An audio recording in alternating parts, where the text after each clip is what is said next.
Disco X on the line, just as I suspected. No one really gets over me. I'm unaffected. Why would you try to ever put me second? You're just another groupie to me. No, I'm out here single, and I need some real. Now I got standards, if I fuck I fail. I'm out here single, tell me what's the deal. Now I got standards, if I fuck I fail.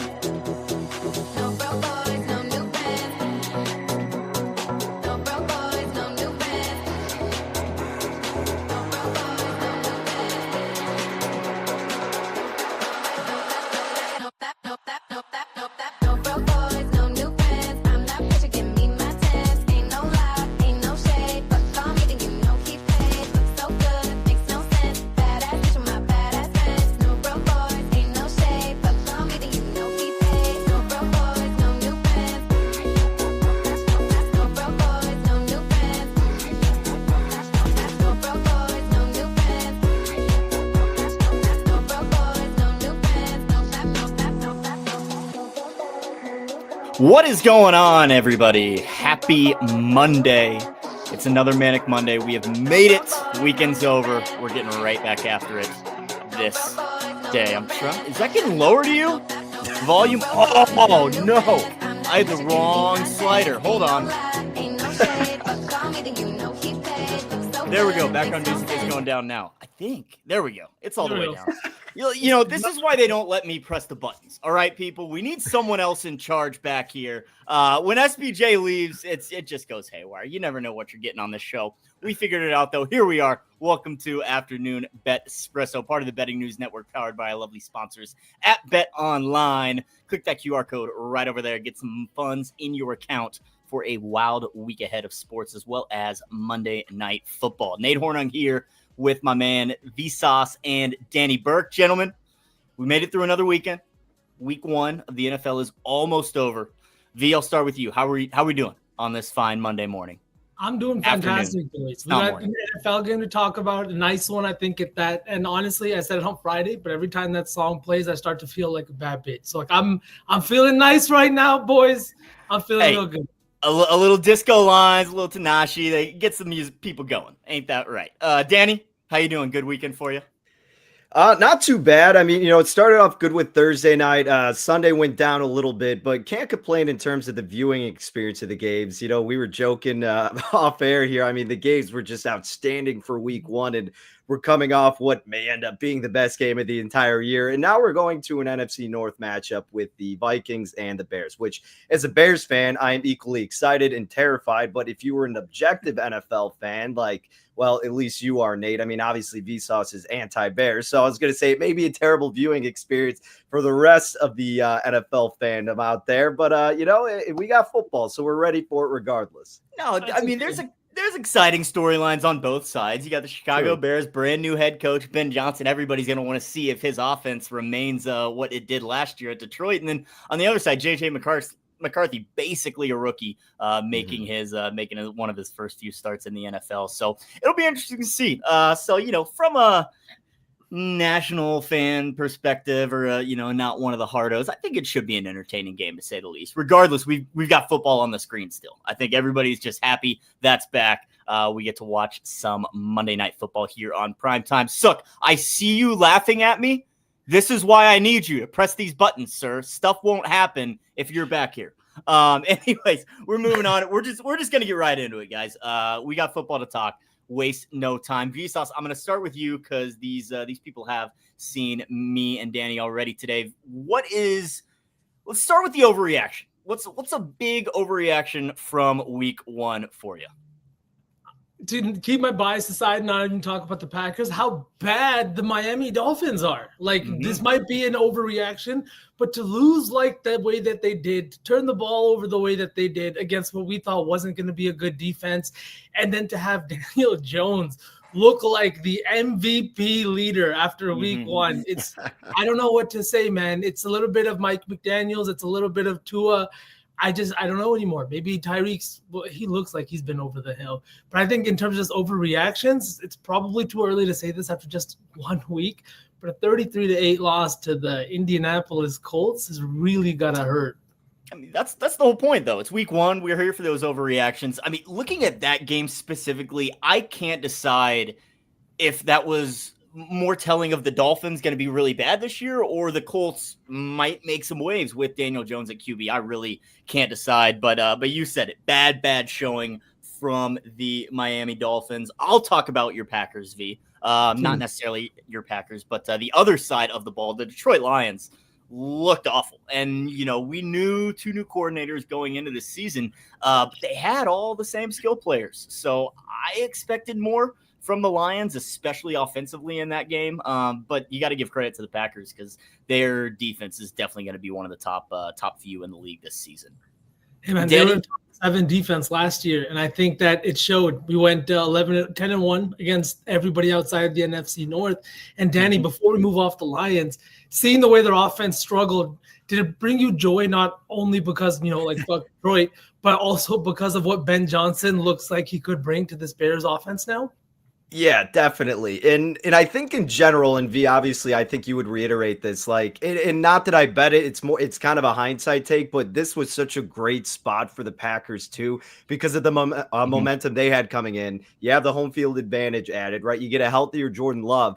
And then a Lions team that loses both their offensive and defensive coordinator. So, yeah, it turned out, it came to fruition that it was the perfect recipe for the Cheeseheads. And it does prove, maybe not prove, rather, it does, bode well in the argument that Ben Johnson was the absolute mastermind of that team. And, a defense can be as good as your coordinator for sure. They play a large part. But I think nowadays, most people would think that, a lot more of your hand in the pot goes to the OC. And you saw that immediately with Detroit. And it's not to knock anything on Green Bay's defense that will take a step forward, obviously, with the addition of Micah Parsons. But, Detroit had no rhythm whatsoever. So it's really going to be fascinating to see how the betting market shifts based on this Detroit team, not only for week 2, but obviously down the road if they continue to look a little lackluster on the offensive side.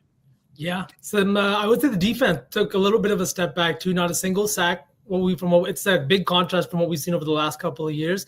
And like you said, the Packers were in the perfect spot. Momentum was on their side, and they weren't going to lose a 4th straight game at Lambeau Field. The last 3 in this matchup at Lambeau Field have resulted in losses. This is the same team that spoiled Aaron Rodgers' last game at Lambeau. So it wasn't a surprise, but I do think that the Lions' offensive struggles did surprise me quite a bit. What about you, Shaggy? Were you I know we talked about the Lions as a team, but do you think Ben Johnson is the key, or is it too early to say that? I think it's maybe too early to say that. Obviously, week 1 overreactions. But it's clear how much they missed him. They missed his creativity, his play calling. Like you kind of said, there wasn't a rhythm to that offense. Just watching that game, they could not really get anything going. So, yeah, we will see how that progresses throughout the season. Danny, what about you? What's one of your biggest overreactions for the week 1 slate? Funny enough, I mean, as a Bears fan, I thought watching Justin Fields play pretty damn well was cool to see. Like, most Bears fans, including myself, aren't anti-Justin Fields. It was just time to move off of him. I think that was pretty obvious. So, look, you're going to root for the guy, and for him to do that against his former team was pretty cool. Did they get the dub? No, they didn't. Aaron Rodgers was able to get his revenge. And again, we don't want to play Monday morning quarterback. We don't want to overreact too much. But, man, if Justin Fields can develop that type of rhythm throughout this season, the Jets, again, they're not going to be a playoff team realistically, but they'll be a competitive group and a team to watch in terms of covering the number more often than not. And, the Steelers defense, I mean, this is a defense that is often very strong and had higher expectations with their health and additions coming into this year. Again, you have all offseason to prepare for these first games. So, the Jets probably had a pretty sound offensive game plan, and I'm sure their defense will be okay for Pittsburgh. But, man, if you're the Steelers, it's certainly not the identity you want to have throughout the course of this year with an older quarterback in Rodgers, because he's not going to be able to carry you throughout all these games like he did against the Jets in that spot. So, I mean, their defense is going to have to come through. I'm sure they'll be okay, but, that was noteworthy as well. Definitely one of is back and in perfect form. Well, that was definitely my biggest surprise of week 1 was just that Pittsburgh Jets game in general. Right hand up. One of those fellows sitting here with an under ticket that I've already ripped up. Did not expect either team to score 20. and they both put up 30. I was expecting more out of that Steelers defense. Didn't show up at all. And I certainly didn't expect the Jets offense to click as quick as they did. So, Colby and I were talking about it on Up Your Units earlier that number 2 seed in the AFC East is pretty wide open for the Jets to kind of sneak in there, especially with what we saw from Miami and I blank at the Patriots. Because the Patriots, a lot of hype surrounding them this season as well. Mike Vrabel head coach, and they lose at home to the Las Vegas Raiders. Not the way you want to start your season if you're New England. Yeah, this Jags backfield too. I would say the Commanders backfield was a huge surprise to me as well. Like Eckler still got work, but Bob was out there. Dude, he was. I mean, what did he get? 10 touches compared to Eckler's 6 carries. Jaden Daniels actually led the team in rushing attempts with 11. But yeah, I certainly didn't expect that. I guess, especially looking at the depth chart. Didn't necessarily expect that. There's been hype surrounding this Bill guy all season long amongst the fantasy crowd. So maybe they were right about this guy. Maybe they like him in Washington. So that will be interesting to see how that backfield splits carries going forward. Shaggy, really quick, sticking on that game, I was on the Giants +6, and look, obviously it was a bad bet looking back on it 21-6. But if the Giants just had any semblance of a decent offense, like that was a very coverable number there. I mean, like Washington was driving a lot of times, but that Giants defense did pretty much all you could against a really strong quarterback performance. Maybe not really strong, but a strong enough quarterback performance in Daniels. Like they picked up the first downs when they needed, and then Russell Wilson just had nothing. They had that disgusting red zone trips where they had like 7 opportunities, came away with the field goal. It is funny because you and I are both anti-G-men this season under their win total. So I was like, ideally they cover, but lose, best of both worlds. It's good for our win total under, but obviously not good for them covering 6. But I mean, man, Russell Wilson was their leading rusher, 8 carries, 44 yards. Tracy just 24 yards. Wilson with 17 of 37, 168 yards. I think it's already been reported he's going to be the starter in week 2. But this is a big reason we talked about their under on their win total. They have 3 quarterbacks who could potentially vie for that starting position. It's already swirling. It already did start in preseason with Jackson Dart looked so well. Exactly. So, man, is it already just a nightmare scenario for the Giants? Perhaps. Dude, it really is. I mean, you said it. Offensively, they could not get anything going. Russell Wilson, couldn't hit a barn last game. I mean, Malik Neighbors, 12 targets, only just 5 catches, still went for 71 yards. But you are just going to be feeding number 1 the ball if you're the Giants this season, and defenses are going to catch on. So Austin thinks Dart will start by week 4. I think the offensive line struggles too need to be highlighted because of how bad, like he's always running. And I think Jackson Dart may be better than Russell Wilson at this stage of his career. But if that offensive line isn't going to get any better, as someone made the comparison, Daniel Jones with a proper offensive line and time in the pocket, look what he did. And then you put Russell Wilson back there, despite having the weapon in Malik Neighbors. It's just, it didn't look good. I would say the Commanders, they had some offensive line issues too, whether that's maybe the Giants defensive line now having like Abdul Carter, but did the Commanders' offensive line maybe worry you guys at all in terms of how this team's supposed to look this year? I mean, a lot, and they weren't all designed runs, Right. Yeah, I think, I don't know what to expect. I was expecting a little regression from Washington this year, not saying last year was a complete fluke, but we've talked about it. A rookie QB getting all the way to the NFC Championship game, but the Commanders weren't good against good teams. They 1-4 regular season record against playoff teams. Sure, they got those 2 road playoff victories, but that's hard to keep up from season to season, especially with the looming sophomore slump over Jaden Daniels' head. So, Washington came out on top. That's kind of all I really expected from them. But I mean, as far as the Giants go, that offensive line, it doesn't matter who's playing quarterback if they don't have time to throw. Yeah, and I'm the same way with you on the Commanders. Like, I kind of envision this being a regression type of season. They definitely exceeded expectations last year. Everybody can agree on that, and they got some very fortunate wins against my Bears that still causes me to have PTSD. But nevertheless, it's one of those things where you see these teams prop up out of nowhere, have good years, and they become a public darling, and you expect them to take even another step forward. And even though it's 1 week, you make a good point, V. I mean, again, there clearly were some offensive line issues. Yeah, they won and they covered, but again, I think it was more the Giants just being disgustingly bad on offense as opposed to anything Washington did impressively. So they're not panicking per se, but yeah, I'm not as high in the Commanders as a whole this year. I'm gonna talk about both of our survivor pick, the Bengals. They came through, they got the win. They did not look good at all, especially in the second half. I think I'm seeing 7 yards of total offense in that second half. Barely squeaked out a win against the Browns, which, you know, Browns win total. We got a loss on there. But what's the deal in Cincinnati? I'm sitting there at the bar last night, and well, not last night, during the day yesterday, watching this game and sweating out my survivor pick after me and Shaggy discussed it last week. Yep. And they get the ball back. Browns have the ball, and all you see on the screen is a picture of Zach Taylor, and it says 1-11 in weeks 1 and 2 over the last 3 or whatever years. And I was like, why did I pick this? I didn't want to see that. Right? We got so lucky, and I don't know whether it's like, I get it. Myles Garrett is still Myles Garrett, but this Browns team is not this. They're not as good anymore, especially defensively. In a divisional game, you got the win, but you looked like garbage, and it's got to be worrisome for some Bengals fans. Looking at the parallels just between the Giants and the Browns is one of the reasons I attacked the Browns win total as well, is their quarterback situation. Joe Flacco, he's not going to be your starter for 17 weeks this season. Eventually, you're going to hand the keys over to whether it be a Dylan Gabriel or Shadur Sanders. So, and to me, that's kind of waving the white flag. But you know, divisional game, they came through, played the Bengals tough, should have squeaked out a win. But the Bengals and Joe Burrow got the job done.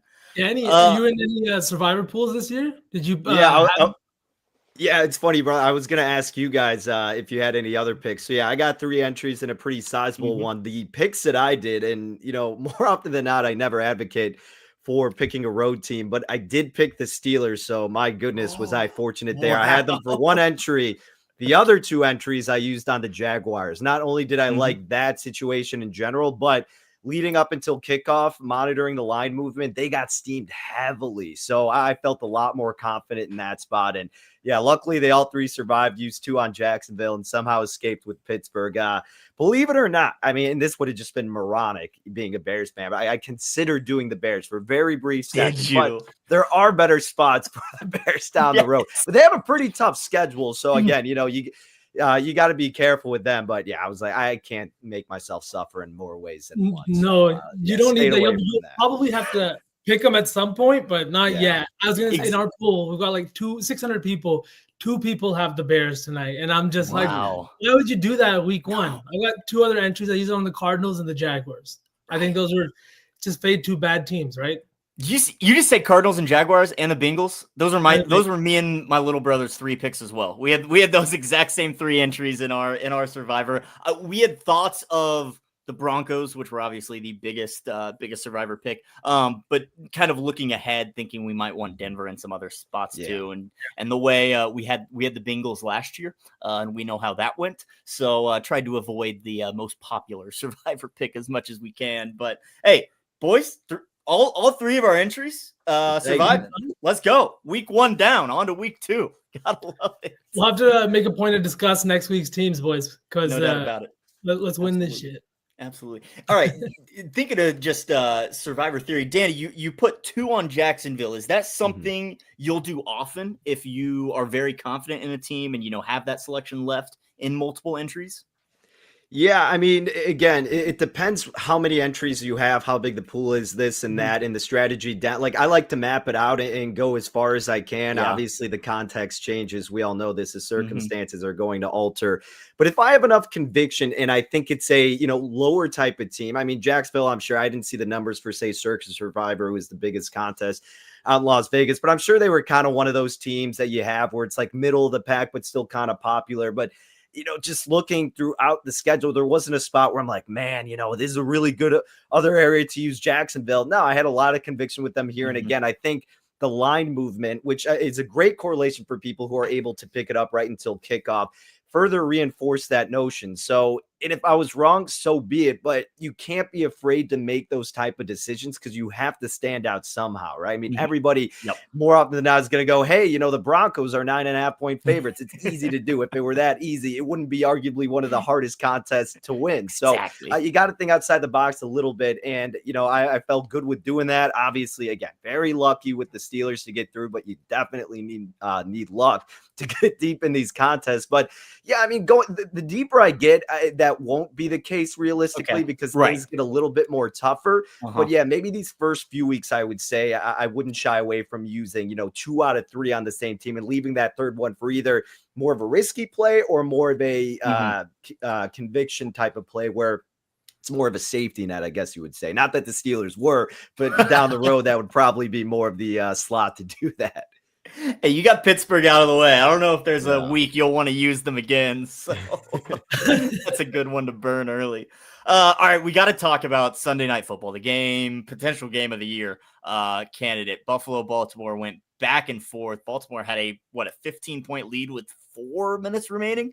I believe that's correct. And Buffalo stormed back and kicked that field goal to win. So what are your biggest takeaways from there? Are the defenses trouble? Are the offenses super potent? Vsauce, I'll start with you. So unfortunately, I had to drive back from LA during the first half of this game. So I didn't get to see the first half or how bad this Buffalo team looked. All I know is that my fantasy score with Josh Allen in the starting lineup was not where it needed to be. And then they came out in the second half and they were a completely different team. And I don't know what the hell went on in that locker room, whether it was on the Ravens side and them just coming out flat, but they're still putting up points. They were still looking good. D-Hop looked fantastic. Derrick Henry was absolutely unstoppable. You can stack the box with as many Buffalo defenders, but a lot of those guys are just significantly smaller. And if you look at this Buffalo defense from top to bottom, they don't really have those big linebackers. And I think who was it that was hurt in the first little bit of that game? I can't remember right off the top of my head, but Derrick Henry looks really fucking good this year once again. Lamar Jackson looks like his timing is right there with his wide receivers. And despite Mark Andrews being completely silent that entire game, the Ravens still look good.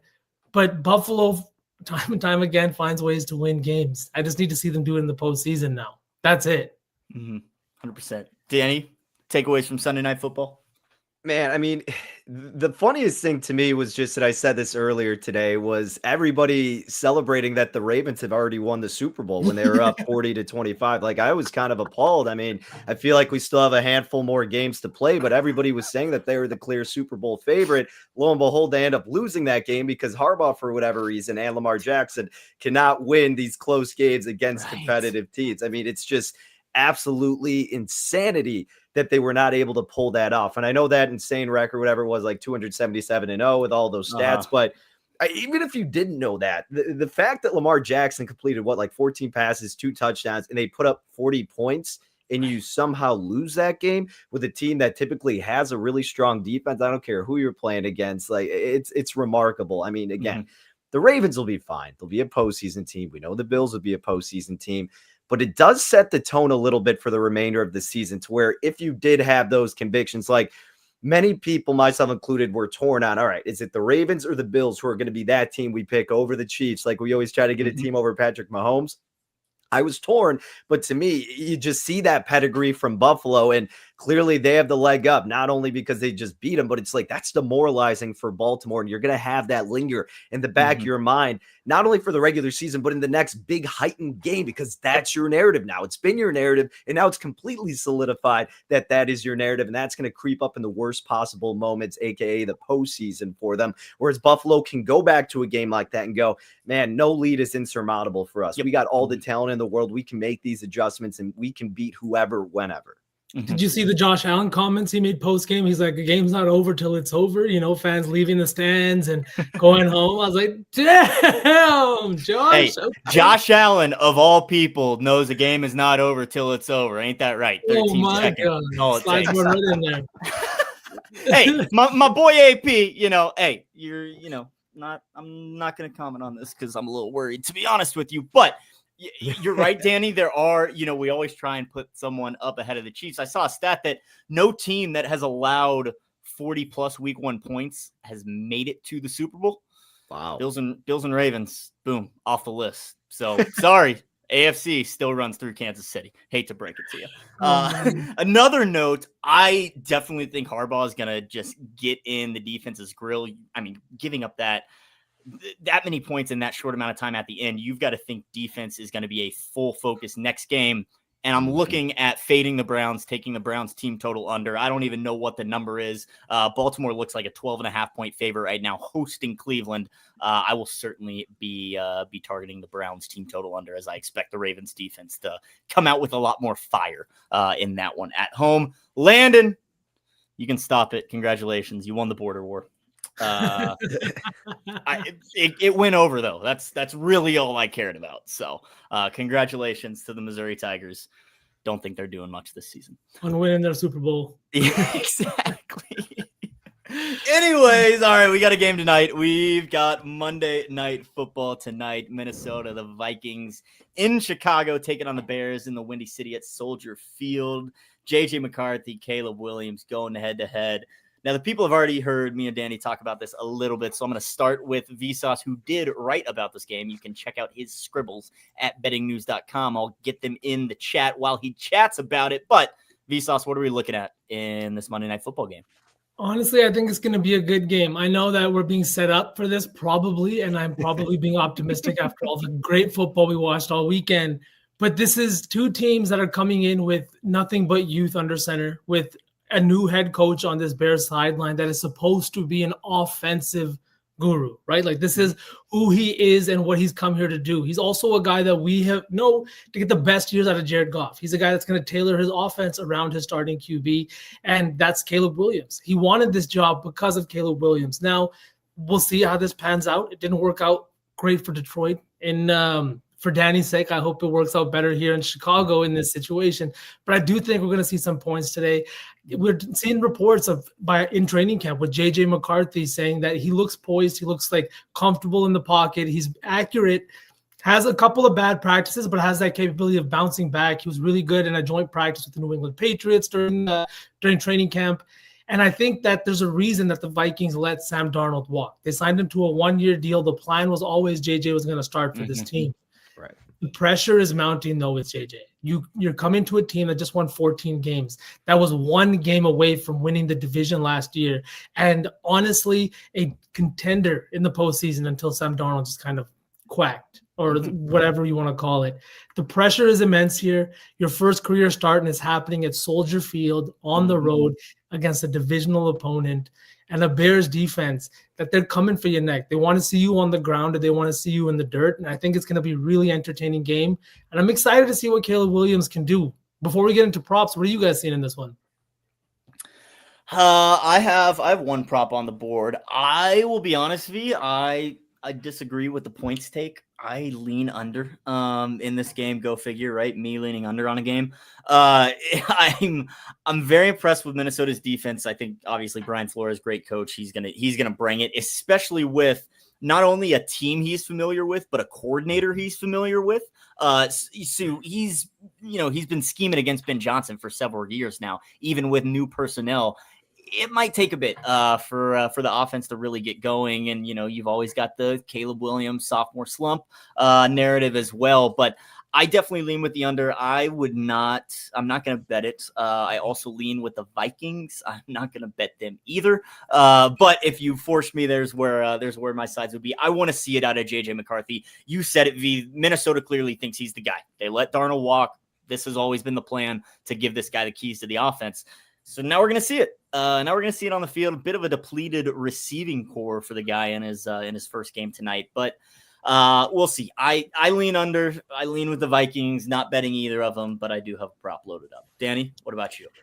Yeah, so apologies for anybody who's already heard me dive into this. Again, I'm a Bears fan, but seldom am I looking for any opportunity to back the Bears. But this was, I don't want to say too good to pass up, because they could easily just get embarrassed. So it's hard to say it might be too good to pass up. But the idea and principle of having an unproven quarterback in a primetime road divisional spot be a favorite. Not only that, he's coming off a major injury, and you're missing your second best receiver. in Jordan Addison. So it's just like, what is there with JJ McCarthy that I'm missing?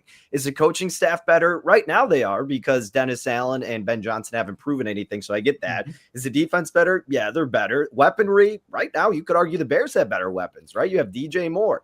You've got Rome Odunze in year 2. You have Loveland paired with Cole Kmet, Zacchaeus. You brought in Luther Burden, Swift, Roshan Johnson, Moninga. I mean, you have just as many weapons there. The offensive line is certainly a little scary for Chicago, but outside of that, the weaponry surrounding Caleb Williams is very, very strong right now. And again, it's like, JJ McCarthy, yes, he won a national championship, but it wasn't necessarily from anything he did prolifically with his arm. So you're right. The bar is set high there in Minnesota. So there are those expectations. We do see the betting market slowly moving back towards Chicago right now as well. And the field conditions, the latest report, it's just kind of a nightmare because the city of Chicago had all these concerts. I think the Lumineers were the last one there. So the field is torched because who knew the Bears were going to have a Monday night football game just a week later? Yeah, great job, Chicago. The Vikings are used to the inside stadium. Maybe that kind of hurts them a little bit and benefits the Bears. Maybe not. It probably benefits the under unless some DBs somehow get beat. I don't really know which way that's going to sway, to be honest, but that is something to keep in mind for anybody who may have missed that. So they're reseeding the grass or putting sand. I don't know what the hell they're doing, but they're doing something there. So right. They got to repair. They're repairing the field right. That's clearly not up to standard right now. Right. Did they really have a concert a week ago? I think they had like 5 concerts throughout the week or something. I had some friends going to them. I know the Lumineers were at one of them, but this is why nobody likes playing at Soldier Field. Like the players deserve better, man. What are we doing?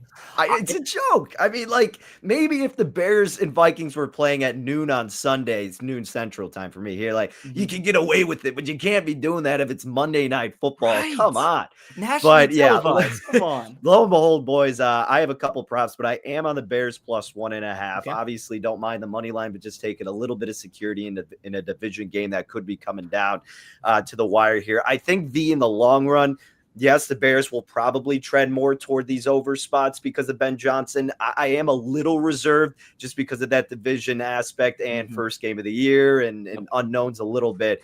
Not that I have enough confidence one way or the other on the total, but I kind of hope it's higher scoring just because, I don't really get that as a Bears fan. So I'm selfishly rooting for that. I think it's on the table. Like Shaggy said, there's history between Brian Flores here and Ben Johnson. Not just that, but last year, Ben Johnson's offense averaged over 8 yards per play against this same exact Minnesota defense. Now, obviously, the personnel is not the same. But like Danny said, this Bears team does have weapons in its own right. Mm-hmm. Oh, and side note, really quick, and Jay Dizzle made a good point. I forgot this. Harrison Smith is out, safety for the Vikings. So we'll see what kind of impact that's going to be, if anything. Who knows? Maybe Caleb can't get the ball out in time because they're going to be blitzing like crazy, which Flores loves to do. But again, worth noting for this game. Mm-hmm. Absolutely. Going back to the field conditions, as I worked in professional sports and, kind of helped out the grounds crew with stuff going on with the team. I'm sure the grounds crew just had their hands tied with when the dates of the concerts were, because you can't imagine he would okay that, with a week to turn things around, get the field ready. Because I do know that the Chiefs, they obviously have some concerts during the summer as well, but their grounds crew basically gives the team a date of, this is the date that activities need to stop. I need this amount of time to get the field back up to standard by our opening game. I would not have a week turnaround. For you to think it's all about the money. I Chicago franchises do not do what makes sense, Shaggy. It's not that easy, okay? It's all about the money. You're right, 100%. But Chicago, they're like, we're not going to have the Bears here for much longer. We got to, take advantage of whatever revenue we can get. Exactly, 100%. The Chicago Fire, they play at Soldier Field too, I believe, the MLS team as well. So lots of traction on that field. But man, turning it around from a concert in a week seems impossible. So stupid. And as you can see, they're trying to fix it right now, if less than 3 hours before the game time. So hope they get it going. But you're right, that might affect some of the prop bets that we've got lined up. I'll start. People might have heard me pitch this on Up Your Units. I'll make it quick, and I'll be honest, I don't have much statistical data to back this up. I'm a data-driven guy. I like the numbers to line up. They don't necessarily line up here. This might be a bit of a plums play, but we're taking Caleb Williams to throw a pick. The two stats I will throw out at you is this guy only had 6 picks all of last year. That number is going to go up. I think so. On the other side, the Minnesota Vikings led the NFL in interceptions with 24. Second most had just 19. So you've got the Vikings secondary very, very good, obviously, with Brian Flores and Caleb Williams, who was good with the football in terms of being conservative. Obviously, just 6 picks last year. Much of them came in the opening few games of the season. I did not throw one against the Vikings, but had over, I think, 70 pass attempts in 2 games against Minnesota. He's due to let one slip. And especially in this new Ben Johnson system, I think they're really going to try and get him to air it out more. We had a great guest on this morning on Up Your Units, Nicholas Moreno, talked about the Bears giving up 68 sacks last season to, Caleb Williams got sacked 68 times. That can't happen again. And I think part of that is just coaching him to, hey, just get rid of the ball. Correct. Because at USC, he was able to run around 15 yards behind the pocket, scramble, make the play, and he had to do that because the USC didn't have any defense at all. Chicago, a decent defense. Caleb, you don't need to be the hero. Sometimes get the ball out, don't take those 12 yards. So I just think he might let one slip tonight. -115 for a pick. Got to have a little bit of fun for Monday Night Football. So that's the prop I'll be looking at tonight. Yes, Austin, I would also lean with his pass attempts too. In my mind, the game script has them playing from behind, so they're going to be throwing the ball more. So I would say yes. I don't know the exact number, but yes, Austin, I would definitely like Caleb's pass attempts as well. I really agree with that, Shags. I think the one thing that frustrated me watching Caleb, and I'm not like I am a Bears hater 100%, but that's just, what you're supposed to do. I want Caleb Williams to succeed because I watched him and I thought he should be the number 1 overall pick. And I think he has what it takes to be an elite kind of QB. But I just don't want to see him hold the ball in the pocket, make something happen. If you are a mobile QB, you want to do the things you did at USC, then be a guy like maybe not Lamar Jackson, but maybe a guy like Josh Allen or a guy like Justin Herbert that's more than willing to pick up the first down, get out of the pocket, and move the ball with his feet. And I think we're going to see a lot more of that. And I think that's exactly why I am taking Caleb Williams over 22.5 rush yards today. Ooh. This line is sitting right where it was last year. He's hit this line in 10 of his 17 games last season and 6 of their last 7 home games last year. Caleb Williams is a mobile QB. The offense was just never tailored to him the last season. He had his head coach, Matt Eberflus. They lost 6 straight. He got the boot. Next thing you know, you got their OC coming in, and he just really never had a Thomas Brown, never had a handle on things, and we saw it. They won 1 more game all season, and Caleb Williams just never had the time in the pocket, held the ball for way too long because he was afraid of turnovers. And I think this is a situation where if you want to make good things happen, you kind of have to make them happen on your own. We saw it all week long. Fields, Danny Dimes, Lamar Jackson, Josh Allen, even Patrick Mahomes rushed in for touchdowns. We had guys like Baker and Justin Herbert, Shags, icing the game with their feet. You know what I mean? This is a situation where if you have mobility and you're not using it, you are completely removing one of the things that you bring to the table. And I think Ben Johnson is a guy that comes to the table with all of his weapons ready and loaded. So give me Caleb Williams over 22.5 rush yards today. I think he's going to be moving his feet, maybe even a designed run or two. Interesting. I could see that. Yeah. I like it. I would certainly rather be on the side of the over as opposed to his under, just based on the weakness of this offensive line. And he's still, even with Ben Johnson in there, it's the first week. It's a very blitz-heavy defense, probably going to be chased out of the pocket, need to improvise a bit, make some magic happen with his feet. So I would agree with you, V. And Shaggy, I mean, you nailed it. I mean, that's probably what the expectation is. You can't play hesitant in Ben Johnson's offense. You can't play hesitant in general in the NFL. So while on paper, only 6 interceptions looks good. No, you're right. It's because he held on to it so long. And as somebody who watched every snap, like, it was frustrating as hell. Sure, you could brag about that when you're trying to defend Caleb Williams. Exactly. Watching it was pretty atrocious in the sense that he just held on. It's like, at that point, force it, let something happen as opposed to taking that inevitable sack. So I do think that script is going to alter a bit based on just him having to need that confidence in this new scheme to throw the ball. Now, will it occur right away in the first game with those nerves? Maybe, maybe not.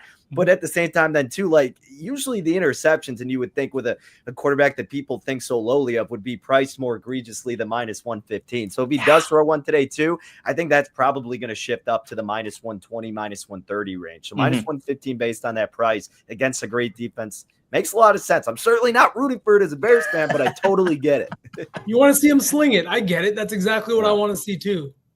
For the record, I also think JJ McCarthy throws a pick. That's priced closer to like minus 120. I think we see it from both sides. Two new QBs. There's going to be some nerves on this national stage. Danny, you got any props you've got lined up for us?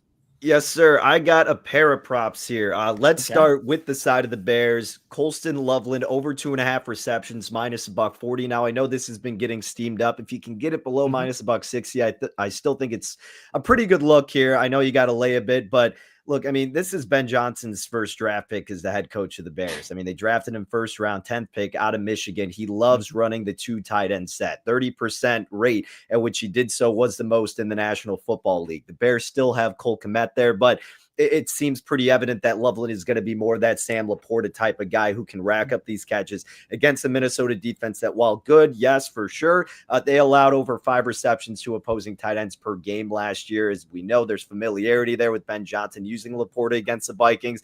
I think the same thing is going to come to fruition tonight with the Bears and a top new target for Caleb Williams here. So really like Loveland. I think this is, again, one of those spots to where we see it at 2.5 shaded to the over. The market's already showing some admiration for it. Going forward, may start going to 3.5. So this is kind of a take it while you can type of bet, thinking that he's going to be a big target for Caleb. And then the other one, and as you guys know, like I've been high on Jordan Mason for the past month, just on what impact he can have. So I like him over. I took 38.5 rushing yards. I know that it came down to 37 in the hook. If you get it below 40 in the hook, still think it's a really great look here for Jordan Mason, a player who in weeks 1 through 6 with the 49ers averaged 19 carries and over 100 rushing yards per game when he was filling in for Christian McCaffrey. There is a purpose for why the Vikings brought him in. It's because Aaron Jones, as effective as he can be, he's 30 years old. He's been getting banged up left and right. He's going to be a pretty consistent part of this backfield, and I think eventually it will be his backfield. Now, the Bears also last year, they ranked 26 in defensive rush EPA per play allowed, 21st in rush success rate allowed. That was their weakness, was defending the run. We'll see what Dennis Allen can concoct with this group, but I think going forward, especially now against JJ McCarthy, who the Vikings may want to alleviate some of that pressure off of, right? Get that run going. If they can establish it, it's going to be a dynamic duo between him and Jones. This should lead him to getting 40-plus rushing yards tonight. And again, maybe a prop to where we look back and go, man, you had it available in the 30s. I mean, he's really going to be a part of this team. That's kind of how I'm envisioning this happening with Jordan Mason. So that's one I really like as well. I really like that, Jordan Mason. And I like what you're saying, too, about taking the pressure off of that young quarterback. I had the exact same thinking backing Michigan's running back this weekend when Bryce Underwood was on the road in Norman. Cashed with ease. Justice Haynes came through. But, yeah, take pressure off your QB, establish that run, get the defense to think that's what you're going to do, make them stack the box, and set up the play action going forward. So I really like that as well. Love that look. I really like the Colston Loveland look too. I think it's underrated the fact that the Bears used their first round draft pick this year in a year that we saw Caleb Williams under the pressure. He was under. They took him at 10. Not only did they take him at 10, but they took him, I think, 6 picks ahead of Tyler Warren. And we know how good Warren looked even in week 1 and last season. Ben Johnson sees something in this guy, and whether he sees something or not, he's going to use him in this offense. There's a reason he's also sitting plus 400 to score a touchdown today, where Cole Kmet sitting closer plus 550, I think, is the range that we're seeing it in. Books are aware that this is going to be the guy moving forward here. They're going to run a lot of 2 tight end sets, and his athleticism, I think, kind of sets him above a guy like Cole Kmet, despite him being the hometown kid. I like this look a lot too, Danny. You said it with his athleticism. The man can run. He moves. He's shifty. I mean, here I go bringing up my Chiefs again, but he moves like Travis Kelce. He's shifty with the ball, with his route running. So I think that's a great pick. I think he'll be great for this Bears offense. Yeah, and just to add one other thing, I know somebody in the comments was asking about DeAndre Swift. I don't know how you guys feel, so I'm curious your thoughts. I think it's a kind of a sizable question mark with the Bears backfield this season because we know in the past that Ben Johnson was not the biggest fan of DeAndre Swift in his offense. Right. You have Roschon Johnson, who took a lot of his red zone carries last year. Now, again, it's a new coaching staff. Roschon's a little bit banged up. Monangai, who they drafted as well, made some impact in the preseason, but he was also hurt. So maybe for this first week, it is going to be a healthy dose of DeAndre Swift. Will that continue throughout the season? I'm not so sure. I feel like, again, not that they have a Sonic and Knuckles type of guy right now with the two players, but I think it's going to be mixed around with those three running backs. So I personally am staying away from any DeAndre Swift prop or anybody else. Need to get a better idea of what's going to happen with that backfield. But again, I don't know if you guys had any strong thoughts about the Bears running game today, but yeah, for anybody curious, I'm kind of just staying away from that. I really don't have strong thoughts. I mean, again, in my mind, I don't see the Bears running it that often just because I do think they play from behind a bit, but I would be a little weary of taking any Bears backfield props. Yeah, just with Roschon's also injury, I don't think he's been said that he's going to be active yet today either. So just because of that, I'm a little bit hesitant. I've seen a lot of DeAndre Swift love today, and our boy SPJ loves it. He is on the rushing and receiving yards today.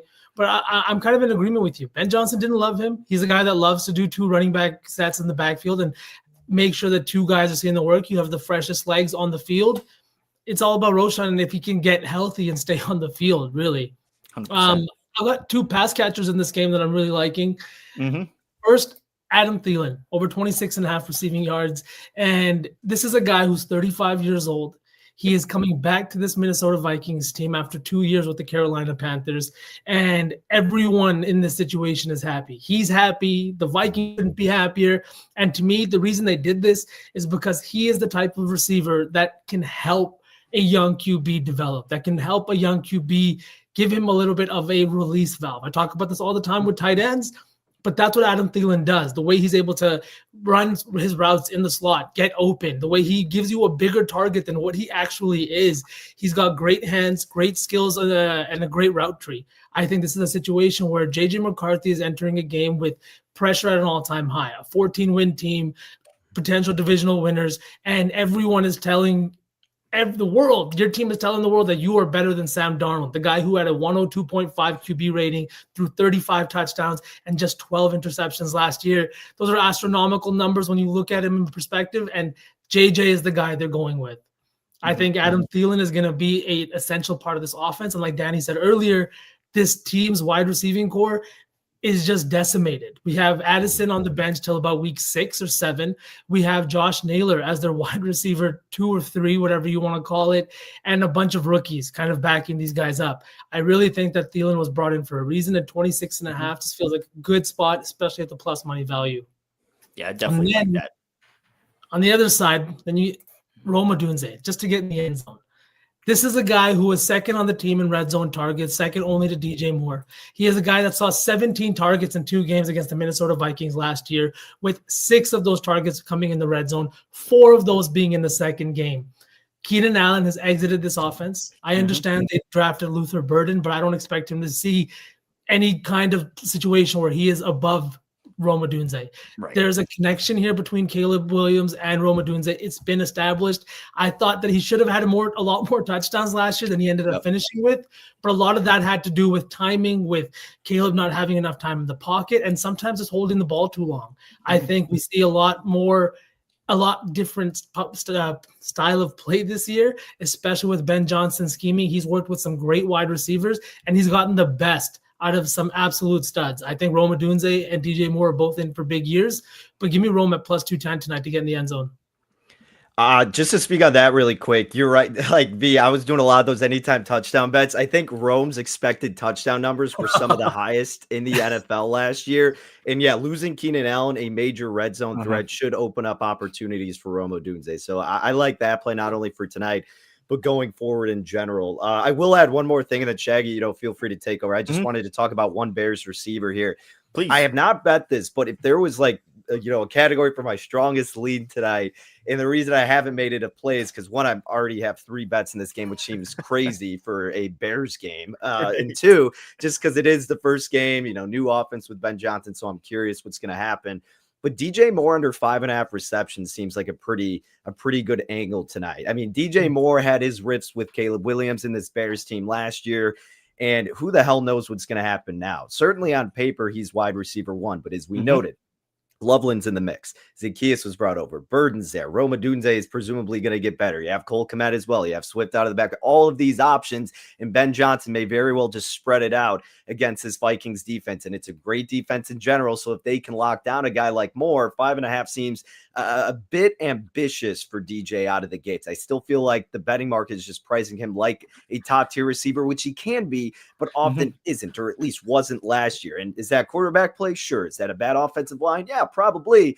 But I just don't know if we're going to see an immediate impact with him right away. So that causes me some hesitation with him to get 6 receptions tonight. You've also just got a lot of mouths to feed there. With Rome, with Luther Burden now, you've got Zaccheaus, which actually we had a comment, a question about that in chat. Any thoughts on Zaccheaus' yards going along maybe with DJ Moore? It's a big question mark with how much he's going to be impacted in the offense. I mean, he was incredibly volatile last year with Washington. I could see the same happening with him in Chicago. I'd probably project him for like mid-20s. I don't think there's enough of an edge, again, especially in this week 1 spot. Who the hell knows how he's going to formulate into this offense? So I can't with any confidence whatsoever give a recommendation on Zaccheaus, unfortunately. It's just tough with the new coordinator. You don't know what's going to happen. Yeah. Maybe I'm insane, but I was looking at this too, and I wasn't even going to bring it up because, again, it sounds insane. But his line is sitting at 22.5 for plus money receiving yards. His receptions 2.5 for plus money.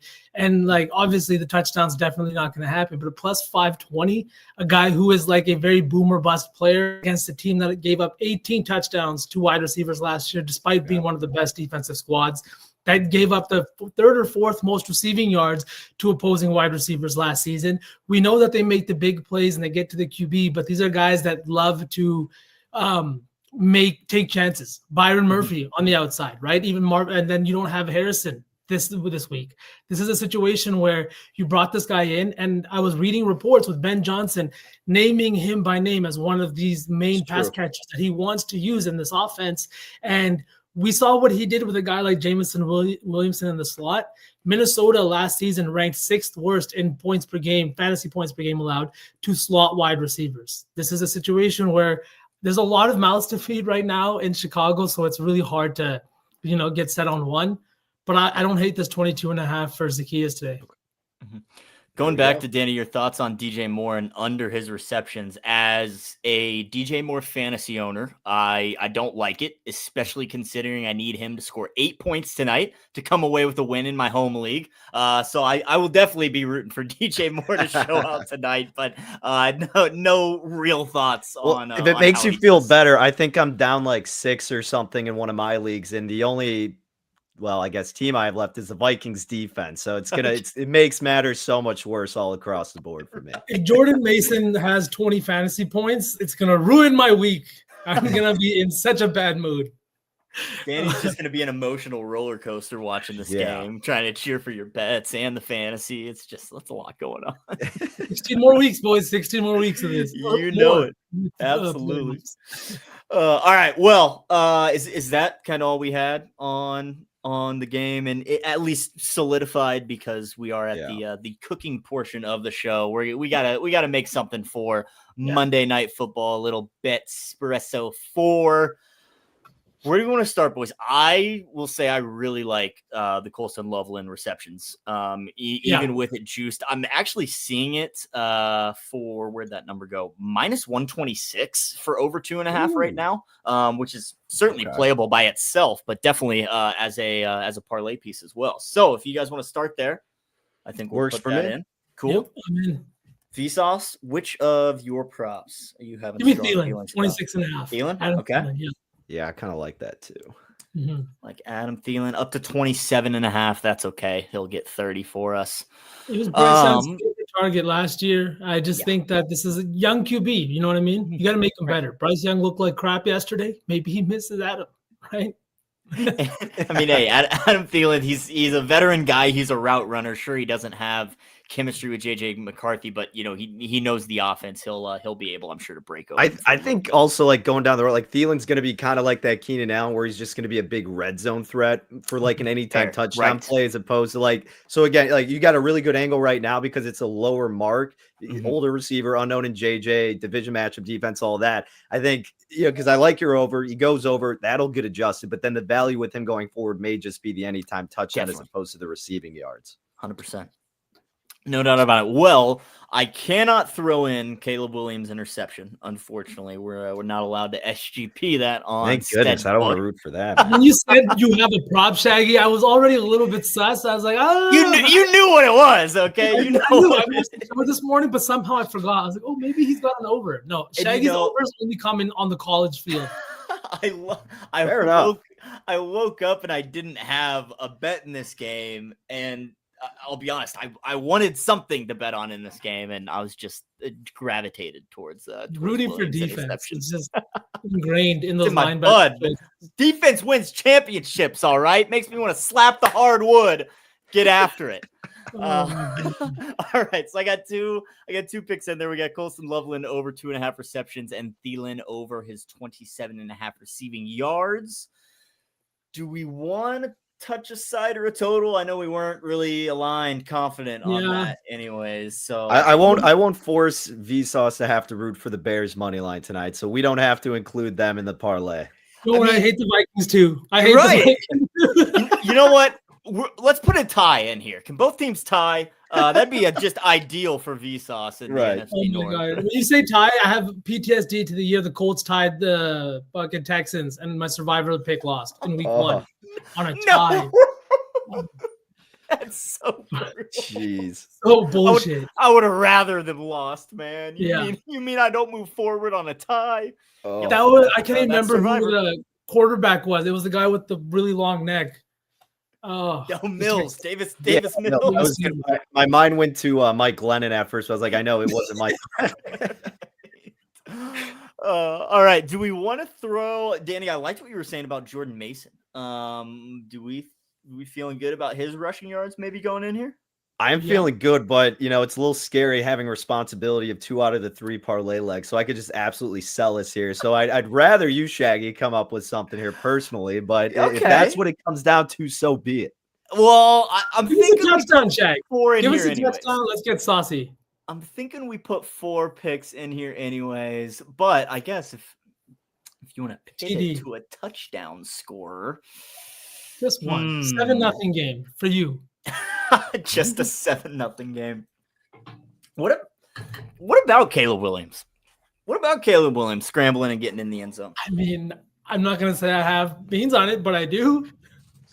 So let me tell you, I might be wrong. I'll double check, but I don't think Caleb Williams got a rushing touchdown last year. My buddies and I were waiting for it every single game. The dude runs everywhere but in the red zone.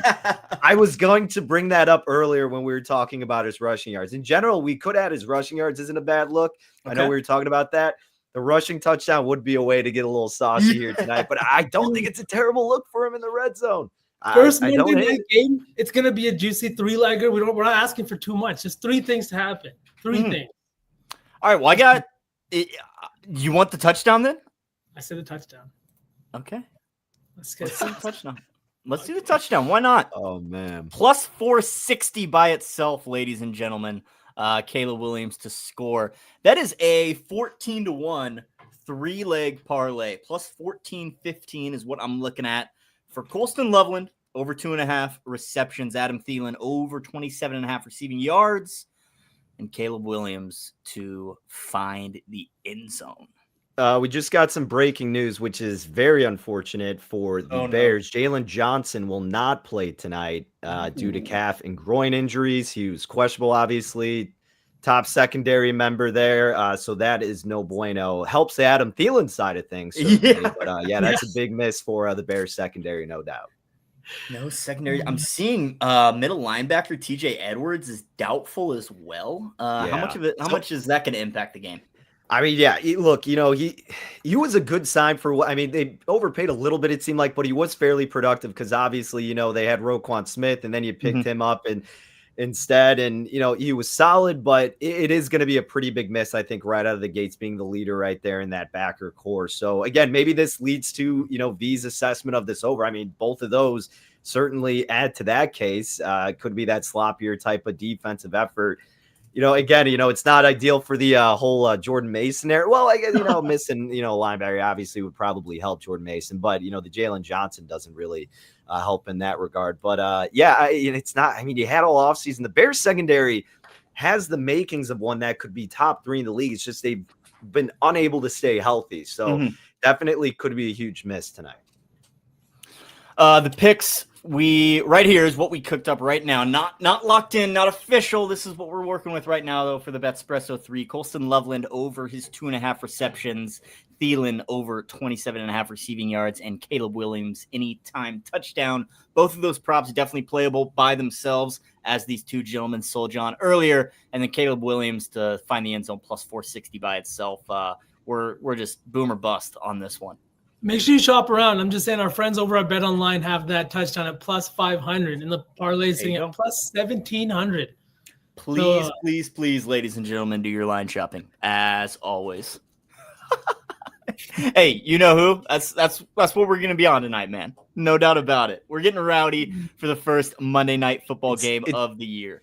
It's going to be funny when the Caleb Anytime's the only one that hits out of those 3. Oh my God, that'll be insane. Right. You heard it here first, folks. That's why you tune in, right? We gave you plenty of props. We decided to combine these 3. You know what happens next. It's just the way it goes. All right, one more time. Betspresso 3. Colston Loveland over 2.5 receptions. Adam Thielen over his 27.5 receiving yards. And Caleb Williams anytime touchdown at plus 460. You can blame me when we go 2 out of 3 and Williams does not find the end zone. Just bet his interception on its own, though. That's all you got to do. Nothing to do with it at all. There was no convincing from my end. All right, gentlemen. Well, any other last words for the kiddos before we wrap this up? Big Caleb Williams fan today. We'd like to hear, baby. Come on. One pick and then find the end zone, man. That's all we need. Chat, we appreciate you tuning in. As always, following us on socials at Your Betting News. Follow these two gentlemen at Vsauce with 3 A's and at Denny Burke 5. Follow myself at Shaggy_bets as well. Great chatting with you, gentlemen, as always. Chat, we appreciate you watching. Tomorrow, we got shows tomorrow. We got a triple dipper tomorrow, starting with the old college try, followed by... Yeah, I'm blanking now. The W's on there too. You know what? If you want to know our schedule, Pickoff day too. Oh my God, how could I forget? The old college try into the pickoff, into the W. There we go. We got 3 sports lined up for you tomorrow. You guys, if you don't know our schedule, like this guy has trouble remembering, follow us on all socials. Check us out at bettingnews.com for all of your needs. You know who. Thank you for tuning in. We appreciate you always. Gentlemen, let's have a night. Enjoy the Monday, first Monday night football of the year. Vikings, Bears, going at it. Chat, we appreciate you. We will see you guys tomorrow. Thanks for tuning in. Peace. What you know about rolling down in the deep? Riding in the deep. Down in the deep. Now I know y'all be loving this shit right here. What you gonna do? What you gonna do? Down in the rolling. What you gonna do? Right, y'all be loving this shit. What you know about